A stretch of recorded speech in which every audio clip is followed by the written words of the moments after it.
Satu-satunya olahraga yang bisa mengirim tenaga pelatih ke luar negeri hanya pencak silat. Jadi banggalah kita dengan pencak silat itu, kata Pak Prabowo Subianto, adalah mengurus orang kampung. Jadi banggalah kita berasal dari kampung, karena silat itu memang dari kampung. Karena ada pepatah disampaikan oleh ketua umum saya, mau pilih ayam kampung atau ayam ras, nanti artikan sendiri. Artikan aja sendiri. Dan mudah-mudahan ketua umum kita sehat, karena target kita adalah pencak silat dimainkan di Olimpiade. Yang kami hormati dan banggakan atas nama keluarga besar Ikatan Pencak Silat Indonesia, rasa bangga dan terhormat dihadiri oleh Bapak Gubernur Provinsi Kalimantan Barat, Bapak Haji Sultan Mili SKFU, dan berkenan atas izin Ketua Umum PBIC Bapak Prabowo Subianto untuk bisa melantik, yang baru sejarahnya baru dua ini terjadi. Bulan Desember tahun 2020 diizinkan juga oleh Pak Prabowo, Pak Gubernur Lampung juga melantik kepengurusan IPSI Lampung atas nama, atas disetujuinya, karena di dalam undang-undang dalam ADRT IPSI, apabila ketua umum berhalangan dapat dilantik oleh pengurus lainnya. Saya hadir pada hari ini, dan juga dapat dilantik oleh pejabat setingkat di atasnya. Jadi bisa ketua umum KONI, bisa juga Bapak Gubernur. Alhamdulillah, kita berikan aplaus dulu kepada Bapak Gubernur. Yang kami hormati Ketua Umum KONI, teman sejawat kami Bapak Profesor. Saya kebetulan juga di KONI Pusat. Saya besok kami lagi sibuk. Saya adalah ketua tim keabsahan, mengesahkan 7.000 atlet. Kemarin ini sudah selesai. Pulang dari sini saya langsung ke PON. Di IPSI saya sebagai sekretaris umum sudah 5 periode Pak Gubernur. Jadi sudah 25 tahun saya jadi ketua ke ketua. Jadi saya belum ketemu ketua lama sahabat saya Pak Stopo. Dalam silat kami berikan pertama yang hormat kepada, mudah-mudahan hadir, saya belum tahu, Ketua Dewan Adat Dayak.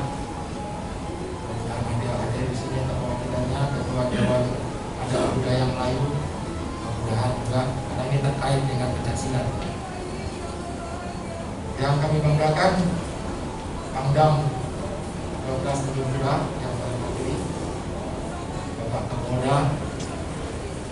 Saya dapat info ada atlet kita di sini yang kebetulan lagi ada bertugas juga kepada Danlanut Spadio, Bapak Rosma TNI dari Nasional Simanjuntak. Hadir kan? Ayo. Bapak ini beliau juga pesilat juga. Dan Paman 12 Bapak Brigjen TNI Marinir Andi Lukman. Saya dapat WA urusan dari teman-teman sejawat yang dia hadir. Kemudian mentor kita ini di Jakarta, orang Kalimantan Barat, Laksamana Nadia Purnawirawan Sudarmoko, Bapak. Ini di Jakarta sering ketemu, mencari informasi bagaimana mengembangkan pencak silat.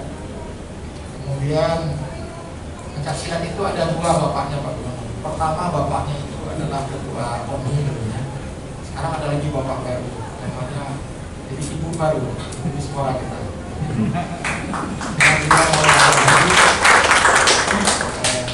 Karena begitu undang-undang SKN, undang-undang sistem olahragaan, cabang olahraga berinduk dan prestasi darinya kepada KONI. Kemudian nanti tidak saya jelaskan, tapi di dalam undang SKN KONI juga harus berinduk kepada di bawah dan di sekolah di bawah Pak Gubernur. Jadi kami punya dua bapak, satu ibu. Ibunya adalah Ibu Windy ya. Terima kasih Ibu Windy, dan ini paling jarang ibu di sekolah di Indonesia. Saya suka keliling Indonesia. Baru ada dua dulu tahun yang lalu juga ada di NTB di sekolah, ini adalah bapak-bapak. Dan itu di sekolah kan ketemu dengan para pendekar nantinya, dan juga banyak pendekar ibu-ibu. Bapak Sutopo, sejawat kita, mantan ketua umum IPSI Kalimantan Barat. Kemudian pengurus yang baru dilantik di bawah pimpinan Pak Andi Ridwan. Ini Pak Andi Ridwan, justru juga Pak Darmoko juga yang memperkenalkan kepada saya di Jakarta. Pak Darmoko bertugas di Jakarta, rupanya beliau asli dari Kalimantan Barat. Kemudian Pak Ketua Harian, Pak Rustami, Pak Yohanes Iwan Setung, Ketua Panitia. Saya belum lihat Ketua Panitia, terima kasih Ketua Panitia, Sekretarisnya, Ketua dan Pengurus IPSI Kabupaten Kota, 14 Kabupaten Kota yang hadir ini, Komandan Batalion kita di lapangan. Saya belum hafal namanya.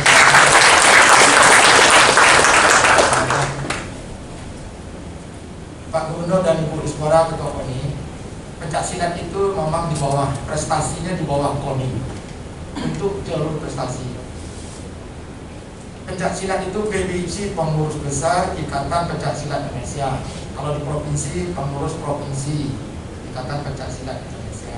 Kabupaten kota, pengurus provinsi kabupaten dan pengurus kabupaten dan kota Ikatan Pencaksilat Indonesia. IPSI ini, pencaksilat ini mempunyai 4 aspek. 4 aspeknya itu kita mau berlindung ke aspek yang mana? Pertama, aspek itu adalah aspek mental spiritual. Mental spiritual ini kita belum menulis, belum membukukan secara ilmiah 4 aspek tersebut. Aspek pertama mental spiritual, kalau bahasa guru-guru silat yang hadir pada di sini adalah rukun, Pak. Tapi bahasa Indonesianya, bagi begitu kita sudah kuliah, ada yang kuliah di universitas bagian olahraga, di bahasa Indonesia kan menjadi etika dan budaya, tata krama, doa. Setiap perguruan pencaksilat pasti ada etika, sopan santun, dan doa dari setiap perguruan sampai kepada taraf kepada pengobatan. Dan ini kita dulu di bawah Departemen Kesehatan selalu ada bimbingan kepada teman-teman guru-guru silat yang mempunyai keahlian dalam pengobatan dalam masyarakat. Kemudian aspek kedua di dalam pencaksilat itu adalah bela diri. Orang belajar silat adalah untuk bela diri.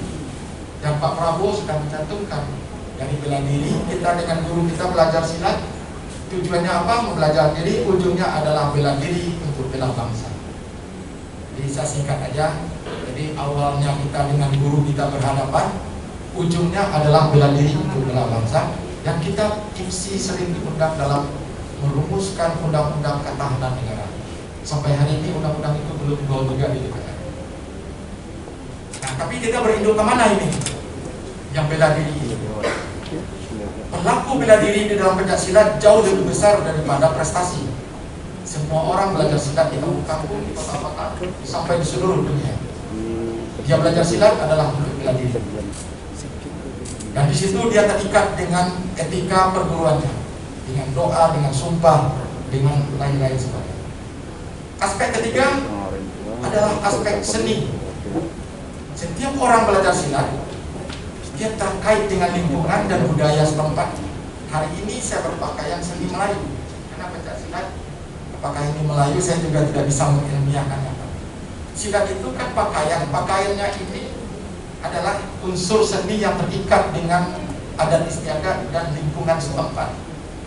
Dia belajar langkah, dia belajar kuncian, dia belajar tendangan, dia belajar untuk memang sampai bahasanya adalah belajar untuk menghindari lawan, tapi nanti dibungkus dengan pakaian, dibungkus dengan senjata, dibungkus dengan musik, tetapuhan bunyi-bunyian yang ada di lingkungan setempat. Bernamalah dia pencaksilat seni. Silatnya itu juga, tapi dia dibungkus oleh lingkungan adat istiadat setempat. Bernama dia pencaksilat seni. Dan ini yang sering menjadi duta-duta bangsa untuk keliling dunia, yang dimasukkan ke dalam Departemen Pendidikan dan Kebudayaan. Dan sudah ada festivalnya. Festivalnya kita sudah melakukan festival pencaksilat seni untuk event internasional. Dan sekarang di pemerintah, di dalam undang-undang SKN, ada lagi organisasi bernama KORMI. Dulu namanya KORMI, sekarang KORMI. Pencaksilat IPSI ini adalah terdaftar juga di KORMI untuk bidang Tapi sekarang banyak perguruan yang terdaftar juga di KONI. Sementara IPSI ini lahir tahun 48 dengan maksud dan tujuan adalah wadah tunggal perguruan pencak silat yang ada di Indonesia. Tidak ada organisasi lain, hanya IPSI. Tapi karena panggung terbuka, sekarang timbul asosiasi A, asosiasi B, asosiasi C untuk mendaftar supaya dia bisa mempunyai panggung lain. Nah, ini yang belum kita bereskan di dalam peraturan negaranya. Jadi untuk pencak silat seni tidak bisa dia masuk ke dalam KONI. Mungkin dia bisa masuk kepada Dispora atau kepada Dinas Pendidikan. Kalau ada festival-festival. Tahun 2022 atau Januari Februari di Palembang akan ada festival nasional namanya Fornas. Ada internasionalnya juga di bawah KONI. Nah, ini IPSI bisa ikut situ yang membawahi bidang seni dan budaya. Jadi sudah 3. Mental spiritual yang punya adalah guru silat. Tapi wadah organisasi pemerintahnya kemana kita belum jelas cantolannya. Guru silat, KONI tidak bisa mempunyai itu. IPSI Pak Andi Ridwan sebagai ketua IPSI juga tidak bisa mengelola. Guru silat yang menentukan semuanya. Yang hadir bapak-bapak ketua Pencapres ini pasti guru-guru silat. Yang kedua, bela diri punya siapa? Juga punya guru silat. Tidak bisa ketua KONI merubah bela dirinya, kunciannya A harus bentuknya B. Tidak bisa, itu patennya dan itu pakamnya perguruan. Yang ketiga masih punya perguruan. Yang ketiga adalah seni dan bela diri, seni budaya. Seni ini aliran geraknya punya guru, tapi seninya punya masyarakat setempat. Nggak mungkin musik Kalimantan Barat, musik Dayak dicampur dengan musik Jawa Timur. Itu akan ketawa orang kan, pakaian Dayak dimainkan dengan silat yang tempat lain. Jadi dia tercampur di situ antara gerak silat punya guru silat dengan seni dan budaya yang ada terkait di lingkungan dia. Baru yang keempat adalah aspek olahraga. Aspek olahraga inilah yang kita di bawah KONI khusus untuk prestasi. Tapi aspek olahraga ini yang populer. Kenapa? Karena dikejar media. Wartawan mengejar semuanya. Begitu dapat medali emas, semuanya akan keluar di TV, keluar di koran-koran. Akhirnya dia populer. Semua orang berlomba-lomba untuk mencari medali. Dan lapangan pekerjaan terbuka untuk itu sekarang. Hari ini kita di Platnas ada TC usia muda yang dikelola oleh Dispora PPLP. PPLP ini adalah produk daripada Dispora. Kita baru pertama PBIC mencoba TC usia 17 sampai 22 sampai 23. Salah satunya dari Kalimantan Barat, ada Eza. Ini produk PPLP. Kadang-kadang Pengprong juga nggak kenal kita panggil di Jakarta. Kita punya 26 atlet usia 17 sampai 22 untuk SEA Games di Vietnam. Karena SEA Games-nya tertunda karena COVID, kita tunggu PON. Juara 1 PON akan kita seleksi dengan TC sekarang yang usia muda. Jadi kita berterima kasih kepada Menpora, di bawahnya adalah Pak Ibu Dispora, Ibu tetap mengembangkan PPLP, tentu atas izin dari Pak Gubernur. Kalau bisa Pak Gubernur diizinkan, sudah beberapa contoh di provinsi ada PPLD, Pusat Pelatihan Daerah untuk di kabupaten kota. Tapi itu adalah kebijakan Pak Bupati dengan Pak Dewan. Beberapa daerah sudah banyak Pak. Sumatera Utara ada banyak contohnya di Riau, dan disitulah bibit-bibit. Nanti untuk provinsi lain lagi, untuk di pusat dengan Menpora kita sudah ada tempatnya juga. Jadi kalau ada PPLD di kabupaten kota, itu akan membantu menumbuhkan bibit-bibit baru. Sementara di KONI adalah hasil daripada provinsi yang bagus-bagus, akhirnya dia mencapai untuk PON dan untuk data kita nasional. Jadi 4 aspek tersebut kita yang paling kuat adalah KONI dengan KONI dan Ibu Dispora. Sementara untuk bidang seni Pak Gubernur kita masih lemah. Kalau ada festival internasional, kalau kita ada festival nasional, siapa yang memberangkatkan? KONI tidak boleh memberangkatkan karena tidak ada mata anggaran untuk itu. Jadi akibatnya adalah ketua umumnya Pak yang menjadi sanggaran. Mudah-mudahan Pak Adi dimudahkan rezekinya untuk bisa siapapun yang menjadi ketua bidang seni, jelaskan itu kepada Dinas Kebudayaan. Hari ini berlangsung di Bandung final O2SN, sekarang nama KOSN, yang di bawah Kementerian Pendidikan dan Kebudayaan, Riset dan Teknologi, Kemendikbudristek. Babak penyisihan untuk provinsi sudah selesai kemarin di Tangerang. Tanggal 20 besok 19 sampai tanggal 26 final di Bandung virtual. Dikerjakan oleh Kementerian Pendidikan dan Kebudayaan, disampaikan kepada Dinas Kebudayaan dan disampaikan kepada kabupaten kota, diseleksi di kabupaten kota, sekolah-sekolah SD, SMP, SMK, SMA. Jumlahnya ribuan kemarin yang kami seleksi di tingkat pusat. SD aja jumlahnya 3.500 atlet melalui virtual. Nah, bagaimana Kalimantan Barat? Saya lupa datanya. Apakah ada yang masuk final? Tentu ada. Tentu ada yang masuk final. Nanti kalian bisa pantau, lihat link Kementerian Pendidikan dan Kebudayaan siapa-siapa yang masuk final dari Kalimantan Barat ini. Tapi IPSI kadang-kadang juga tidak tahu karena kecepatan bergerak ini, makanya bidang IT kita, bidang humas, dan sekretaris harus cepat ambil informasi-informasi ini. Dan diseleksi di kabupaten kota tentu dilakukan oleh bapak-bapak yang hadir di belakang ini, ketua-ketua IPSI. Ini yang akan dilakukan. Kemudian kita persiapkan PON dan dekat Kalimantan Barat untuk tahun ini belum berhasil untuk bisa menuju PON Papua. Tapi nanti setelah acara pelantikan ini saya akan khusus memberikan materi bagaimana menuju PON Medan. Saya membuat slide nanti strategi untuk menuju PON Medan, apa yang harus dikerjakan dan apa yang harus diperbuat, dari mana sumbernya, bagaimana kita mendapatkan atlet. Insya Allah selesai acara ini, khususnya kepada rapat kerja ini akan berlanjut lebih kurang setengah jam dengan saya. Mudah-mudahan kita bisa membantu PON di provinsi, membantu Ibu Mispora. Pada PON Medan, Kalimantan Barat akan menyumbangkan atlet banyak dan berkualitas.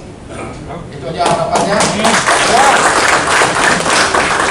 Bapak Prabowo kesibukannya memang luar biasa, tapi kecintaannya terhadap pencaksilat luar biasa. Beliau adalah pendeta dan satu perguruan dengan saya, sama-sama latihan silat. Dia hobinya cuma silat dengan kuda. Olahraga lain dia banyak minta tapi tidak siap, tapi dia olahraga masyarakat, olahraga kampung ini dia akan kembangkan. Tugasnya Pak Prabowo sekaligus tugas negara, silat juga akan dikembangkan ke luar negeri. Saya diperintahkan dengan Kementerian Pemuda dan Olahraga, karena COVID ini mudah-mudahan selesai PON, kita sudah membentuk tim Road to Olimpiade Paris. Pencak silat di Paris 2024 eksibisi. Kita sudah dibantu, Pak Prabowo sudah kirim surat ke seluruh KBRI di seluruh dunia. Kemudian kita akan langsung ke Amerika Latin untuk pencak silat. Jadi bapak-bapak ketua Pemcap kabupaten kota yang ada di sini jangan malu memakai baju hitam, karena pencak silat ini berbeda, yang disampaikan oleh Pak Andi tadi, berbeda dengan cabang olahraga lain. Ini adalah asli Indonesia dan sudah diakui di UNESCO. Kita harus bangga. Yang bisa diekspor ke luar negeri hanya pelatih pencak silat. Banyak pelatih kita di Brunei, di Thailand, di Rusia hari ini.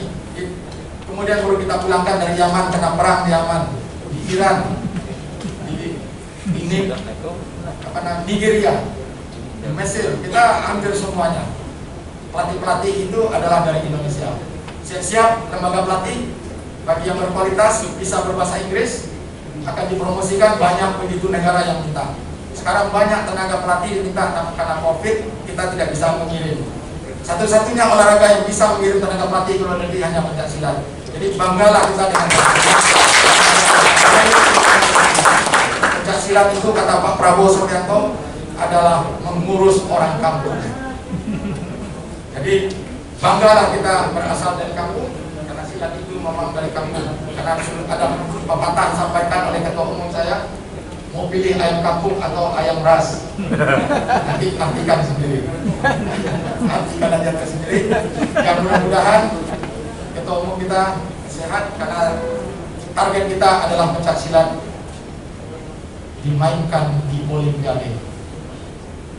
Asian Games kita sudah buktikan untuk sumbangan negara. 14 medali emas direbut oleh pencaksilat. Luar biasa, dan semua orang terpukau. Orang hanya memperkirakan negara, semua pengamat memperkirakan pencaksilat paling banyak hanya 3 medali emas. Karena setiap SEA Games kita hanya dapat 1 emas, 1 emas. Begitu Asian Games, tanpa diketahui orang,